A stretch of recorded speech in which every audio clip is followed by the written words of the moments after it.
हमने कई सेक्टर्स युवाओं के लिए खोल दिए हैं।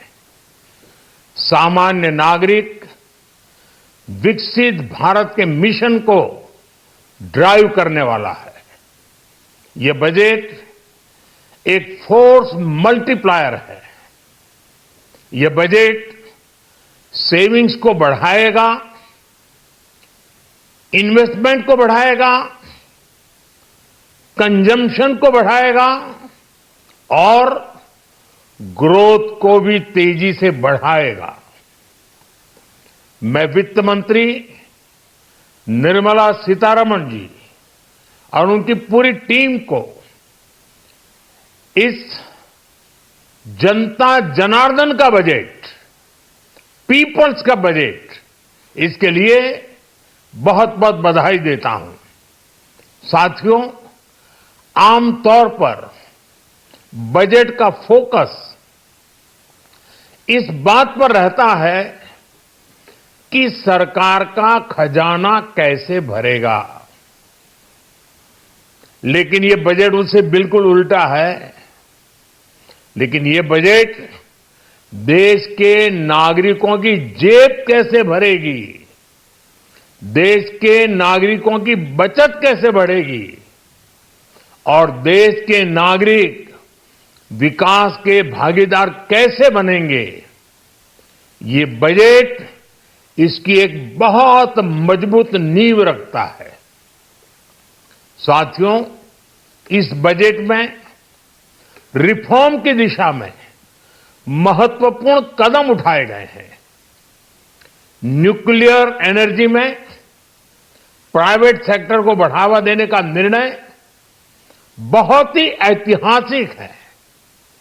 ये आने वाले समय में सिविल न्यूक्लियर एनर्जी का बड़ा योगदान देश के विकास में सुनिश्चित करेगा।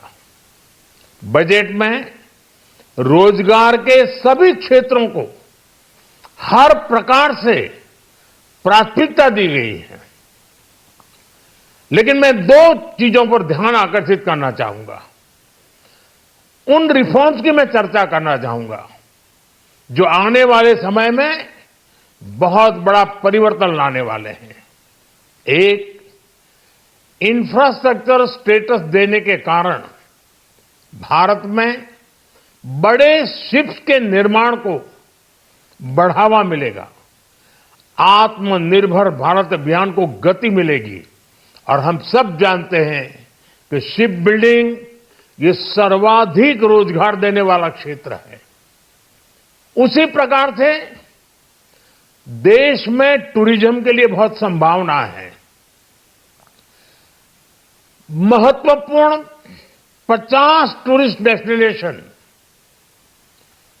वहां पर जो होटल्स बनाएंगे, उस होटल को पहली बार इंफ्रास्ट्रक्चर के दायरे में लाकर टूरिज्म पर बहुत बल दिया है। इससे हॉस्पिटैलिटी सेक्टर को, जो रोजगार का बहुत बड़ा क्षेत्र है, और टूरिज्म जो रोजगार का सबसे बड़ा क्षेत्र है, एक प्रकार से चारों तरफ रोजगार के अवसर पैदा करने वाला एक क्षेत्र को ऊर्जा देने वाला काम करेगा।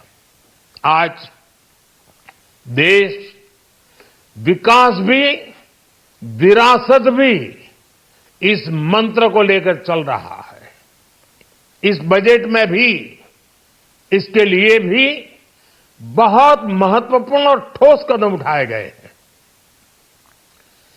1 करोड़ पांडुलिपियों के लिए संरक्षण के लिए, मैन्युस्क्रिप्ट के लिए ज्ञान भारतम मिशन लॉन्च किया गया है। साथ ही भारतीय ज्ञान परंपरा से प्रेरित एक नेशनल डिजिटल रिपोजिटरी बनाई जाएगी। यानी टेक्नोलॉजी का भरपूर उपयोग किया जाएगा और हमारा जो परंपरागत ज्ञान है उसमें से अमृत निचोड़ने का भी काम होगा। साथियों, बजट में किसानों के लिए जो घोषणा हुई है वो कृषि क्षेत्र और समूची ग्रामीण अर्थव्यवस्था में नई क्रांति का आधार बनेगी। पीएम धन धान्य कृषि योजना के तहत 100 जिलों में सिंचाई और इंफ्रास्ट्रक्चर का डेवलपमेंट होगा। किसान क्रेडिट कार्ड की लिमिट 5 लाख तक होने से उन्हें ज्यादा मदद मिलेगी। साथियों, अब इस बजट में 12 लाख रुपए तक की आय को टैक्स से मुक्त कर दिया गया है। सभी आय वर्ग के लोगों के लिए टैक्स में भी कमी की गई है। इसका बहुत बड़ा फायदा हमारे मिडिल क्लास को, नौकरी पेशे करने वाले जिनकी आय बंधी हुई है, ऐसे लोगों को, मिडिल क्लास को इससे बहुत बड़ा लाभ होने वाला है।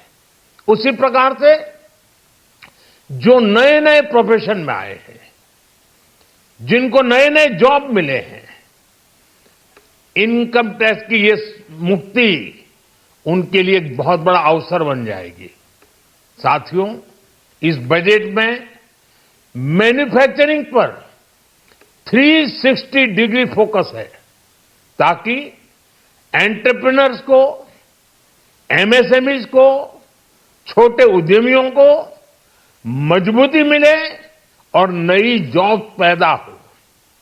नेशनल मैन्युफैक्चरिंग मिशन से लेकर clean tech, leather, footwear, toy industry जैसे अनेक सेक्टर्स को विशेष समर्थन दिया गया है। लक्ष्य साफ है कि भारतीय प्रोडक्ट्स ग्लोबल मार्केट में अपनी चमक बिखेर सके।